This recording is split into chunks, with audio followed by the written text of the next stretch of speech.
is using drug. তো ঘৰৰ মানুহ লাজ পায় নিজৰ ল'ৰাটো ইন্ট্ৰডাকশ্যন দিবলৈ কি এটা ড্ৰাগ ইউজাৰ। আফটাৰ ডেট কি হয় ছ'চাইটিৰ পৰা ঘৰৰ মানুহ দূৰত হৈ যায়, ফেমিলি আইচলেট হৈ যায়, চ' মেণ্টেলি ব্ৰেকডাউন হয়। চ' এইটোৰ কাৰণে যেতিয়া এডিকশ্যন চাইকেলটো নমাই যায় বা ট'টেলি ডিপেণ্ডেণ্ট হৈ যায়, তেতিয়া ইয়াৰ উইথড্ৰয়েল চিমটমছ কেইটামান থাকে। উইথড্ৰয়েলটো ল'ব নোৱাৰে তো এনি হাউ মোক ড্ৰাগছটো লাগে, যিয়ে নহওক ঘৰত খাইছে নাখাইছে গৈছে নগৈছে it doesn't matter with me, but I only do is to do some more drug. চ' এইটোৱে মোৰ লগত ছেম কেছ মোৰ লগতো হৈছে।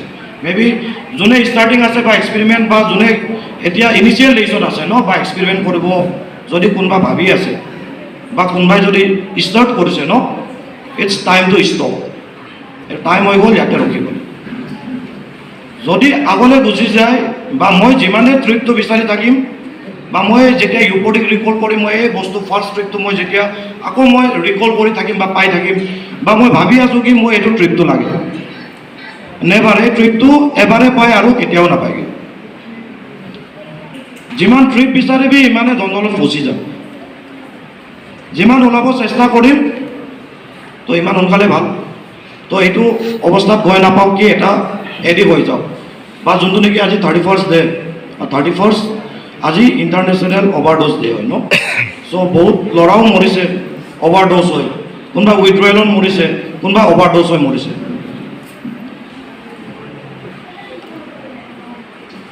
চ' এনেকুৱা নহওক কি জনায়তো আমাৰ ইয়াতো অভাৰড'জৰ যোনটো ৰেট ন লাহে লাহে বাঢ়ি গৈয়ে আছে। বাট এইটো নহয় কি ইয়াক মই এনেকৈ চাই থাকিম কি ই ড্ৰাগ এডিক হয় মই ইয়াক এনেকৈ চাই থাকিম, নাই। They need help because addiction is a disease. Addiction এটা বেমাৰ হয়, this a life long disease. Same case ইয়াক বেমাৰী হিচাপে চাব লাগিব। যোনটো নেকি এটা ডায়েবেটিছ পেচেণ্ট থাকে ন, ইয়াৰ যোনটো ইনচুলিন সদায় দিবলগীয়া হয়, ছেম কেছ এটা ড্ৰাগ এডিকক সদায় এটা বেমাৰী হিচাপে চাব লাগিব। বিকজ মই যদি গম পোৱা হ'লে কি মোৰ লগত ইমানটো বেয়া হ'ব বুলি যদি মই গম পোৱা হ'লে হয়তো মই নাখালোঁ হয়, ময়ো নাখালোঁ হয়। চ' লাষ্ট ক'ত ড্ৰাগটো ষ্টপ হয়, নাই জেল যাবলগীয়া হ'ব, নাই ইনষ্টিটিউশ্যন ক'ৰবাত হস্পিটেল মেণ্টেল এজাইলাম, নহ'লে কোনোবা অভাৰড'জ হৈ মৰি যাব। বাট ইমানটো ভয় পাব নালাগে। কোনোবাই যদি কাৰোবাৰ ঘৰৰ ওচৰত বা ভাই ককাই ন বন্ধু যোনে বি আছে ওচৰত যদি ওচৰ চুবুৰীয়া আছে, প্লিজ মেছেজটো কেৰি কৰিব। কেলে কি এইটোৰ ৰাস্তা আছে, ওলাই আহিব ন। এনেকুৱা নহয় কি ৰাস্তা নাই। ড্ৰাগ এডিক এটা মানে কি এটা ছ'চাইটিৰ মানে ভিউটো অকণমান বেলেগ হয় কি ই এটা ড্ৰাগ এডিক হয়, এই মানে ছ'চাইটিৰ এটা গেলা ডাষ্টবিন মেবি ইমানো মানে ইজ্জতটো নিদিয়ে। চ' এইটো মানুহৰ ষ্টিগমাটো এৰিব লাগিব আমি। ফাৰ্ষ্ট অফ অল থিংকিং প্ৰচেছটো আমি এইটো অকণমান বদলাব লাগিব, পজিটিভ ৱেত চাব লাগিব। এই বস্তুটো মইতো নাজানো কেলে খাই আছে বা কোনোবা গম পাই জানো, কোনোতো গম নাপায়, কোনোতো গম নাপায়। ইয়াৰ ফিলিংছ ইম'শ্যনছ ইয়াৰ লগত কি হৈ আছে কোনোতো গম নাপায়। চ' এটাই কথা, ইয়াক আমি এটা বেমাৰী হিচাপে আমি চাব লাগিব, হেল্প কৰিব লাগিব। বিকজ উইদাউট ছাপৰ্টিভ ছিষ্টেম এটা ড্ৰাগ এডিকে কেতিয়াও এই ধন্দলটোৰ পৰা ওলাই আহিব নোৱাৰে। হয়তো মোৰ ফেমিলি হওক, মোৰ ছ'চাইটিৰ মানুহ হওক, চবেই হেল্প কৰিব লাগিব এটা ড্ৰাগ এডিকক। আমি ষ্টিল ছাফাৰিং এডিক্টছ এতিয়াও বহুত আছে। কেলে কি এই বস্তুটো আমাৰ কলেজৰ পৰাই চলোৱা হয়। 14 years 15 years মোৰ লগতো এইটোৱে হৈছিল। কলেজ লাইফত মা দেউতা অকণমান মোক এৰি দিয়ে, ফ্ৰী হ'লোঁ, বাছ মই জিন্দগীটো নিজৰ ইচ্ছামতে জীয়াব পাৰোঁ। চ' তাতে ইণ্ট্ৰডাকশ্যন হয়, ভাল বেয়া মাজত গম পালে হ'ল। চ' মই আশা কৰোঁ যে ন আমাৰ যিমানকেইটা ইয়াত ষ্টুডেণ্ট যিমানজন বহি আছে ন, এই ড্ৰাগটোৰ লগত মানে দূৰতে থাকিব, ট্ৰাইও নকৰিব বা জানিবলৈও চেষ্টা নকৰিব এই বস্তুটো। চ' আপোনালোকে টাইম দিয়াৰ কাৰণে থেংক ইউ।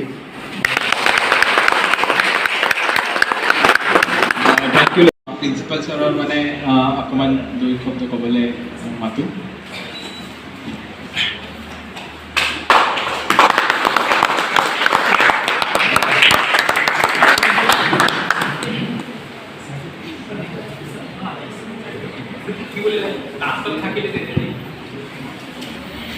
সকলোলৈ মই ধন্যবাদ জ্ঞাপন কৰি লৈছোঁ। বিশেষভাৱে যিটো গোষ্ঠীয়ে আজি আমাৰ ইয়ালৈ আহি সজাগতামূলক এই কাৰ্যসূচীটো প্ৰদৰ্শন কৰিলে তেওঁলোকলৈ বহুত বহুত ধন্যবাদ। যোৱাকালিৰে পৰা তেওঁলোক আমাৰ লগত যোগাযোগ কৰি আছিল, কিন্তু বেলেগ এখন মিটিং মোৰ ৰাতিপুৱা ভাগত আছিলে, সেইকাৰণে তেওঁলোকক বিশেষভাৱে সময় দিব পৰা নাছিলোঁ। যি নহওক বহুগৰাকী ছাত্ৰ ছাত্ৰী আহি ইয়াত অংশগ্ৰহণ কৰিছে। অলপ পাছতে তোমালোকক প্ৰমাণ পত্ৰ চাৰ্টিফিকেট দিয়াৰ ব্যৱস্থা কৰিছে, গতিকে আৰু অলপ সময় অপেক্ষা কৰিবা। মই দুটামান কথা ক'ম বিশেষভাৱে। মই যেতিয়া জুনাইত 11-12ত পঢ়ি আছিলোঁ, এইটো 87-88ৰ কথা, তেতিয়া নতুনকৈ ড্ৰাগছৰ বিশেষভাৱে ড্ৰাগছ শব্দটো আমাৰ মাজলৈ আহিছিল। আমি ভাবিছিলোঁ ড্ৰাগছ মানে দৰৱ, ইমানেই জানিছিলোঁ। ড্ৰাগছ যে এতিয়া এনেকুৱা ৰাগিয়াল বস্তু, আৰু এই ড্ৰাগছটো যে আন্তৰ্জাতিক বজাৰতো বিশেষভাৱে আজি ক্ষমতা বিস্তাৰ কৰিব পাৰিছে, এইখিনি কথা আমি জনা নাছিলোঁ তেতিয়ালৈকে। মোৰ আটাইতকৈ ধুনীয়া এজন বন্ধু আছিলে, ধনীঘৰৰ ল'ৰা, ধুনীয়া বন্ধু। তেওঁক কিন্তু আমি গমেই নাপালোঁ তেওঁ কেনেকৈ যে ড্ৰাগছত আসক্ত হ'ল, তাৰপিছত কেনেকৈ যে ইমান সোনকালে আমাৰ মাজৰ পৰা আঁতৰি গুচি গ'ল। জুনাইত এইটো প্ৰথম ঘটনা আছিল, 30 বছৰ আগৰ কথা। ইমান ধুনীয়া ল'ৰাটো, ইমান ধনী ঘৰৰ ল'ৰা, ডাঙৰ ল'ৰা। পিছত গম পালোঁ তেওঁৰ হেনো মৃত্যু হৈছে। কেনেকৈ মৃত্যু হ'ল? গোটেই বুকুখন একেবাৰে পকা কঁঠালৰ নিচিনা কোমল হৈ গ'ল। তেতিয়া মই ডিব্ৰুগড়ত আছিলোঁগৈ, আৰু যেতিয়া খবৰটো পালোঁ ভয় খাইছিলোঁ, বেয়া লাগিছিল। তথাপিতো তেতিয়ালৈকে জনা নাছিলোঁ ড্ৰাগছ নামৰ এবিধ বস্তুৱে সমাজক বেয়া পথেৰে আগবঢ়াই নিছে বুলি। তাৰপিছত যেতিয়া মই জোনাইলৈ আহিছোঁগৈ, 35 বছৰ পাছত জোনাইলৈ আহি গম পালোঁ যে জোনাইৰ চুকে কোণে বহুতো ল'ৰা ছোৱালীয়ে ড্ৰাগছ সেৱন কৰে। তেতিয়া মই আচৰিত হৈছিলোঁ। কিন্তু ইমান পৰি বিশেষভাৱে মই দুটা চেনেল খুব টিভিত চাওঁ, নেশ্যনেল জিঅ'গ্ৰাফি আৰু ডিস্কভাৰী চেনেল দুটা। বিশেষভাৱে নেশ্যনেল জিঅ'গ্ৰাফিত যেতিয়া এয়াৰপৰ্টবিলাকৰ ছিকিউৰিটি চেকিংবোৰ চাওঁ, তাত ইমানেই সঁচাকৈ বিশেষ নৰৱেই হওক বা ইটালীয়ে হওক বা আমেৰিকাই হওক, এইবিলাকত ইমানেই আজিকালি টেকন'লজিটো ডেভেলপ কৰা হৈছে, ড্ৰাগছ নি কোনোৱেই বাচি যাব নোৱাৰে। কোনো এজন বাচি যোৱা আমি দেখাও নাই, আৰু লগে লগে এৰেষ্টৰ পাছত 10 বছৰ জেলটো হয়েই। তেতিয়া ভাবিছিলোঁ এইটো নেকি ড্ৰাগছ, বা এইটো সেৱন কৰিলে কি হয়, বা ইয়াৰ প্ৰডাকশ্যনটো ক'ত হয়, আৰু কিয় আমাৰ মানুহে ইয়াক বিচাৰে। মই অলপ আগতে যিটো এনিমেশ্যন ডকুমেণ্টাৰী চাইছিলোঁ, জাষ্ট এটা চিম্বল হিচাপে চৰাই এটাক লৈছে। চৰাইটো ইমান ধুনীয়াকৈ খোজকাঢ়িছে, ইমান ধুনীয়াকৈ খোজকাঢ়িছে, তাৰপিছত হঠাৎ সি ড্ৰাগছৰ কবলত পৰিছে। ড্ৰাগছ বুলি এটা দেখুৱাইছে য়েল্ল' কালাৰৰ। মই গম পোৱা নাছিলোঁ আগতে এই বস্তুটো নেকি। যেতিয়া এই য়েল্ল' কালাৰৰ বস্তুটো প্ৰথম অৱস্থাত সি পাৰ কৰি গৈছে, কিন্তু দ্বিতীয়টো য়েল্ল' কালাৰত পোৱাৰ পাছত সি তাক কি কৰিছে জানিবলৈ বিচাৰিছে। জনাৰ পাছত সি সেৱনেই কৰি পেলাইছে। তাৰপিছত যেতিয়া সেৱন কৰিছে তাৰ এনেকৈ ভাল লাগিছে হেনো। মই শুনিছোঁ ড্ৰাগছত আসক্তসকল তেনেকুৱাই হয় হেনো, উৰিবৰ মন যায়। আমি সৰুতে শুনিছিলোঁ আমাৰ গাঁওবিলাকত, বিশেষকৈ কানিয়াৰ মুখৰ পৰা। কানিয়াসকলে এবাৰ দুবাৰ কানিৰ চিলকটো টানি দিয়াৰ পাছতে কয়, ব্ৰহ্মপুত্ৰখনক সিঁচি শেষ কৰিম, ব্ৰহ্মপুত্ৰৰ মাছবোৰ কাইলৈ ধৰিম, যিমান খেতিপথাৰ আছে কাইলৈ শেষ কৰিম। কিন্তু ৰাতি কয়, ৰাতিপুৱাৰ লগে লগে কানিয়াবোৰ শুৱেই নুঠে। এইটো শুনিছিলোঁ।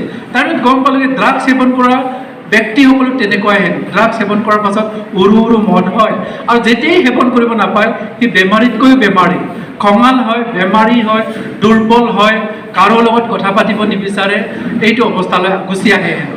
সকলোৱে জীৱনটোক অপচয় কৰিব নিবিচাৰে, বা জীৱনটোক সকলোৱে সুন্দৰকৈ জীয়াই থাকিব বিচাৰে, এইটো স্বাভাৱিক।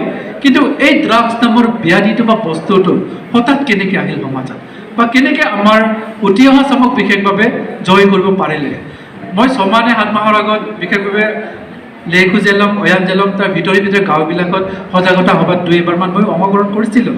তেতিয়া মই বিশেষভাৱে আমাৰ আৰক্ষী বাহিনীক খুব গুৰুত্ব দি কৈছিলোঁ, আপোনালোক ইয়াৰ কাৰণে ধন্যবাদৰ পাত্ৰই, কিন্তু একেবাৰে নিৰ্মূল কৰি দিয়ক, মহিমূৰ কৰি দিয়ক, তেতিয়া আৰু বেছি ধন্যবাদৰ পাত্ৰ হ'ব। কিন্তু পিছত গম পালোঁ যে ইমানেই দকৈ বিয়পিছে হেনো, এতিয়া বোলে চুকে কোণে আছে। মইতো শুনি আচৰিত, কাৰণ ড্ৰাগছ কি বস্তু আজিলৈকে মই সেৱন কৰি পোৱা নাই, দূৰৰে কথা, দেখিও পোৱা নাই, আৰু কিহৰনো প্ৰয়োজন এইটো বস্তুটো ব্যৱহাৰ কৰাৰ। কিন্তু উঠি অহা চামক বিশেষভাৱে কোনোবা মায়াবী শক্তিয়ে এই বস্তুটো প্ৰদান কৰে।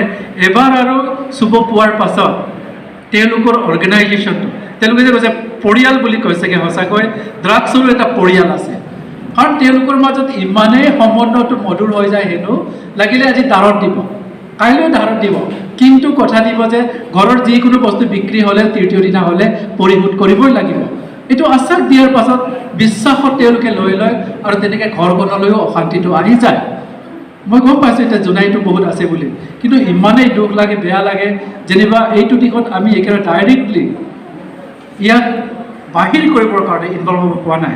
তাৰ কাৰণে এইবিলাক ব্যৱস্থা চৰকাৰৰ ফালৰ পৰা কৰিছে আৰু যিসকলে এইটো দিশত লাগি পাগি আছে তেওঁলোকলৈ আমাৰ শুভেচ্ছা আছে, তেওঁলোকৰ লগত আমাৰ সহযোগিতা আছে। আপোনালোক আগবাঢ়ি যাওক যাতে ইমান ধুনীয়া জীৱনৰ গৰাকীলৈ মাতৃকোলাৰ পৰা উঠি অহাৰ পাছত দুদিনৰ ভিতৰতে এই পৃথিৱীখন এৰি গুচি যাব লগা নহয়। মৰমৰ ছাত্ৰ ছাত্ৰীসকল, মই বিশেষভাৱে মই মোৰ মুৰ্কং চেলেক কলেজৰ ছাত্ৰ ছাত্ৰীসকলক বেলেগ এটা সুন্দৰৰ বাটেৰে লৈ যাবলৈ পৰিকল্পনা কৰিয়েই আছোঁ। মোৰ এই সুন্দৰৰ পৰিকল্পনাটোত মোক সহযোগ দিবা। তেনে কিছুমান কাল ধুমুহাৰূপী তেনেকুৱা আগমনী বন্ধু বান্ধৱক তোমালোকে আঁতৰাই ৰাখিবা, তেওঁলোকক স্থান নিদিবা একেবাৰে। যদি কলেজত কোনোবা তেনেকুৱা আছে মোক কৈ দিবা, মই তাৰ উচিত ব্যৱস্থাটো ল'ম, মই বিহিত ব্যৱস্থাও ল'ম। তাৰ কাৰণে ময়ো সাজু আছোঁ, মই চেলেঞ্জত আছোঁ। যিসকল ভাল মন লৈ ভাল আচৰণ লৈ জ্ঞানৰ কাৰণে আহে তেওঁলোকক ৱেলকাম সদায়, কিন্তু যিসকলে তাৰ মাজতে লুকাই লুকাই কিবা কিবি কৰি ফুৰে তেওঁলোকক কিন্তু আমিও ক্ষমা নকৰোঁ। মই সকলোলৈ ধন্যবাদ জ্ঞাপন কৰি মোৰ চমু বক্তব্য ইমানতে সামৰিছোঁ।